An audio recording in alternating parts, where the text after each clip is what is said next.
Hello friends, carry on study with home academy में आप सभी का स्वागत है। आज है 10 मार्च 2023 और आज इस वीडियो में हम बात कर रहे हैं 9 मार्च और 10 मार्च से संबंधित करंट अफेयर्स के बारे में, जिसमें हम देखेंगे छत्तीसगढ़ राष्ट्रीय एवं अंतर्राष्ट्रीय से संबंधित महत्वपूर्ण प्रश्नों को। ये सभी प्रश्न जो है आपकी परीक्षा के लिए बहुत ही उपयोगी हो सकते हैं, सभी परीक्षाओं के लिए।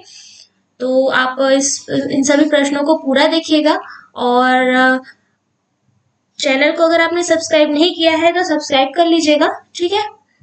हमारे जो सभी प्रश्न हैं इन सभी महत्वपूर्ण टॉपिक्स जैसे कि प्रमुख योजनाएं, चर्चित अभियान, नियुक्तियां, उपलब्धियां, चर्चित व्यक्तित्व, बजट, चुनाव, निधन, खेल खिलाड़ी, रचनाएं, प्रशासनिक निर्णय, पुरस्कार, महोत्सव, आर्थिक सर्वेक्षण, नवीनतम जिले, राज्य और विविध अन्य तथ्यों पर बनकर तैयार होते हैं सभी प्रश्न। तो सभी प्रश्न बहुत ही इंपॉर्टेंट होते हैं, बहुत उपयोगी होते हैं परीक्षाओं के लिए। तो वीडियो को पूरा देखिएगा। चलिए कल के क्वेश्चन से स्टार्ट करेंगे। कल का क्वेश्चन है आपका, हाल ही में आंध्र प्रदेश के कडप्पा जिले में मंदिर की खोज की गई है, यह किस शताब्दी का मंदिर है? तो सबसे पहले मैं आपको बता दूं कि ये जो है 13वीं शताब्दी का मंदिर है, ठीक है।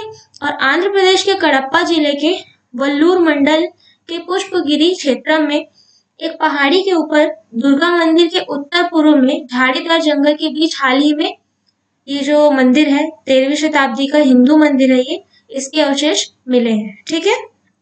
और दक्षिण पश्चिम की ओर बहने वाली पेन्ना नदी के साथ इस पहाड़ी क्षेत्र के आसपास 100 से अधिक छोटे बड़े मंदिर और हैं, ठीक है। ये जो है 13वीं शताब्दी के मंदिर है, हिंदू मंदिर, इसकी खोज की गई है। कहाँ? आंध्र प्रदेश के कडप्पा जिले के वल्लूर मंडल के पुष्पगिरी क्षेत्र में, ठीक है। चलिए आज का प्रश्न स्टार्ट करते हैं। आज का प्रश्न है, दंतेवाड़ा के गीदम में बनने वाले मेडिकल कॉलेज का नामकरण किसके नाम पर किया जाएगा? इसका आंसर है मां दंतेश्वरी के नाम पर।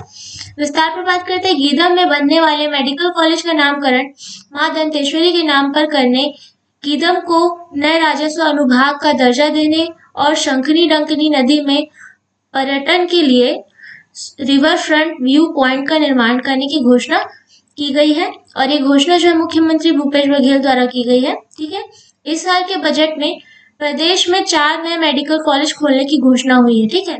उनमें से एक है ये गीदम में बनने वाला मेडिकल कॉलेज, जिसका नामकरण मां दंतेश्वरी के नाम पर किया जाएगा। चलिए अगला प्रश्न है, हाल ही में प्रदेश के किस विभाग को एम्बिलियंस पुरस्कार से नवाजा गया है? इसका आंसर है स्कूल शिक्षा विभाग को। विस्तार पर बात करते हैं। राज्य में स्कूल शिक्षा के क्षेत्र में निकलर ऐप द्वारा पढ़ाई कराने के लिए छत्तीसगढ़ को यह पुरस्कार 6 मार्च को नई दिल्ली में दिया गया है। एम्बिलियंस अवार्ड की शुरुआत 2010 से की गई तथा सम्मान देने की यह जो है 12वीं श्रृंखला है, ठीक है। अगला प्रश्न है, छत्तीसगढ़ में ई नीलामी पद्धति से अब तक कुल कितने खानों का आवंटन किया जा चुका है? ठीक है, तो ये खदानों की बात हो रही है, तो 23 खनिज ब्लॉकों का आवंटन हो चुका है। इसके विस्तार पर बात करते हैं। महासमुंद जिले में स्थित भालूकोना जर्मनी डी ब्लॉक को निकल, क्रोमियम एवं पीजीई यानी कि platinum group of elements messrs Deccan gold mines limited द्वारा 21% की अधिकतम बोली लगाकर अपने नाम कर लिया गया है, ठीक है। इसमें अधिकृत कर लिया गया है 21% की बोली लगाकर। और राज्य में अब तक इस तरह 23 नीलामी हो चुकी है, की जा चुकी है। और यह बोली जो है 6 मार्च 2023 को हुई है नीलामी के दौरान, ठीक है। नीलामी में ये बोली लगाई गई है 6 मार्च को। चलिए अगला प्रश्न है, राष्ट्रीय स्तर पर हाल ही में न्यूयॉर्क जिला अदालत के पहले भारतीय अमेरिकी न्यायाधीश कौन बने हैं? इसका आंसर है अरुण सुब्रमण्यम जी। विस्तार में बात करते हैं। अरुण 5837 मतों से नामांकन जीतकर न्यूयॉर्क के मैनहट्टन संघीय जिला न्यायालय के न्यायाधीश बनने वाले पहले भारतीय अमेरिकी बने हैं। वह इस पीठ में सेवा देने वाले पहले दक्षिण एशियाई न्यायाधीश भी बने हैं, ठीक है। वह फेडरल रूल्स ऑफ एविडेंस के लिए अदालत की सलाहकार समिति के रूप में भी काम करेंगे, ठीक है। चलिए अगला प्रश्न है, हाल ही में दुनिया का पहला हैंड एम्बेसडर सेवलॉन इंडिया ने किसे घोषित किया है? इसका आंसर है सचिन तेंदुलकर को। विस्तार पर बात करते हैं। सेवलॉन ने अपने स्वस्थ भारत मिशन के लिए दुनिया का पहला हैंड एम्बेसडर सचिन तेंदुलकर को बनाया है। आईटीसी ने लगभग 6 साल पहले जॉनसन एंड जॉनसन से सेवलॉन का अधिग्रहण किया था। ठीक है, अगला प्रश्न है, हाल ही में किसे प्रित्जकर आर्किटेक्चर पुरस्कार से के विजेता के रूप में चुना गया है? इसका आंसर है सर डेविड चिपरफील्ड को। विस्तार में बात करते हैं, नागरिक वास्तुकार, शहरी योजनाकार और कार्यकर्ता सर डेविड चिपरफील्ड को प्रित्जकर आर्किटेक्चर पुरस्कार 2023 के विजेता के रूप में चुना गया है।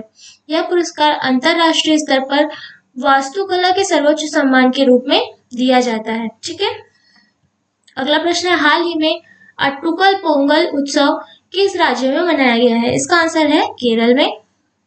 विस्तार पर बात करते हैं, केरल के त्रिवेंद्रम में अट्टुकल भगवती मंदिर में हर साल यह पर्व फरवरी और मार्च महीने के दौरान मनाया जाता है। खासतौर पर वार्षिक 10 दिवसीय महिला केंद्रित उत्सव के 9वें दिन इसे मनाया जाता है। ठीक है, अगला प्रश्न है, हाल ही में वैज्ञानिकों ने पृथ्वी के कोर पर किस परत के होने की पुष्टि की है? इसका आंसर है 5वें परत की। विस्तार पर बात करते हैं, ऑस्ट्रेलियन नेशनल यूनिवर्सिटी के शोधकर्ताओं की टीम ने पृथ्वी के आंतरिक कोर के सबसे गहरे हिस्से में खोज किया है इस 5वें परत का। ठीक है, उनके द्वारा 5वीं परत के अस्तित्व के बारे में बताया गया है, जो लोहे और निकल से बनी हुई है। अगला प्रश्न है, आईसीसी ने हाल ही में player of the month award के लिए किस भारतीय खिलाड़ी का नाम नामित किया है? इसका आंसर है रविंद्र जडेजा। विस्तार पर बात करते हैं, भारतीय स्पिन ऑलराउंडर जडेजा बीजीटी के शुरुआती दोनों टेस्ट के प्लेयर ऑफ द मैच रहे हैं। आईसीसी द्वारा फरवरी के player of the month award के लिए 3 खिलाड़ी नॉमिनेट किए गए, जिसमें से भारत की जो है रविंद्र जडेजा, इंग्लैंड के हैरी ब्रूक और वेस्ट इंडीज के गुडाकेश मोती शामिल हैं। ठीक है, अगला प्रश्न है, हाल ही में 8वें राष्ट्रीय फोटोग्राफी पुरस्कार किस मंत्री के द्वारा प्रदान किए गए हैं? इसका आंसर है डॉक्टर एल मुरुगन के। विस्तार पर बात करते हैं, 8वें राष्ट्रीय फोटोग्राफी पुरस्कार केंद्रीय सूचना और प्रसारण मंत्री डॉक्टर एल मुरुगन ने नई दिल्ली में प्रदान किया है।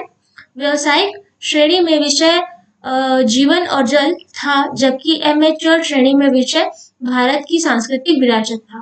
ठीक है, तो विषय जो है याद रखेंगे, व्यावसायिक श्रेणी में जो है जीवन और जल इसका विषय है, और एमेच्योर श्रेणी में भारत की सांस्कृतिक विरासत। ठीक है, अगला प्रश्न है, अंतरराष्ट्रीय स्तर पर हाल ही में मनाए गए अंतरराष्ट्रीय महिला दिवस की थीम क्या है? इसका आंसर है digit all innovation and technology for gender equality. इसका विस्तार में बात करते हैं, संयुक्त राज्य अमेरिका के न्यूयॉर्क शहर में पहला राष्ट्रीय महिला दिवस 28 फरवरी 1909 को मनाया गया था। 8 मार्च 1975 को पहला अंतरराष्ट्रीय महिला दिवस महिलाओं के अधिकारों और विश्व शांति के लिए मनाया गया तथा 1977 में इसे संयुक्त राष्ट्र महासभा द्वारा आधिकारिक मान्यता प्रदान की गई। इस वर्ष की जो थीम है, इस वर्ष जो है 8 मार्च को मनाया गया महिला दिवस, जो इसकी थीम है डिजिट ऑल, लैंगिक समानता के लिए प्रौद्योगिकी और नवाचार इसकी थीम है, तथा एम्ब्रेस इक्विटी इसकी अभियान थीम है। ठीक है, तो थीम भी याद रखिएगा और अभियान थीम भी याद रखिएगा। चलिए, अगला प्रश्न है, हाल ही में नेपाल के नए राष्ट्रपति कौन चुने गए हैं? इसका आंसर है रामचंद्र पौडेल। विस्तार पर बात करते हैं, नेपाली कांग्रेस वरिष्ठ नेता पौडेल ने 33,802 मत पाकर सुभाष चंद्र नेमबांग को हराया है। पौडेल नेपाल के तीसरे राष्ट्रपति के रूप में निर्वाचित हुए हैं, जो विद्या देवी भंडारी का स्थान लेंगे। नेपाल का 2008 में गणतंत्र बनने के बाद ये तीसरा राष्ट्रपति चुनाव था। अगला प्रश्न है, किस देश ने 25 साल में पहली बार महिलाओं के लिए सैन्य सेवा शुरू की है? इसका आंसर है कोलंबिया। विस्तार पर बात करते हैं इसके, कोलंबिया के अधिकारियों ने इस वर्ष 18 से 24 वर्ष की महिलाओं को स्वेच्छा से सेना में शामिल होने की अनुमति दी है। पिछले महीने 1296 महिलाओं को कोलंबियाई सेना में भर्ती किया गया था। दक्षिणी अमेरिकी देश में हर साल अनिवार्य सैन्य सेवा के लिए लगभग 50,000 पुरुषों को सशस्त्र बलों में शामिल किया जाता है। ठीक है, अगला प्रश्न है, पीएम मोदी और उनके ऑस्ट्रेलियाई समकक्ष एंथनी अल्बानीज ने friendship hall of fame, friendship hall of fame का उद्घाटन कहाँ किया है? तो इसका आंसर आपको कमेंट बॉक्स में देना है। और साथ ही मैं आपको बताना चाहूंगी कि हमारी एकेडमी में, ओम एकेडमी में न्यू बैच स्टार्ट की जा रही है सीजीपीएससी प्री और व्यापम की, जो कि ऑनलाइन और ऑफलाइन दोनों ही है। तो अधिक जानकारी के लिए आप कांटेक्ट कर सकते हैं नीचे दिए हुए नंबर पर। ठीक है, चलिए आज के वीडियो में इतना ही। कल मिलते हैं अगले वीडियो के साथ। धन्यवाद।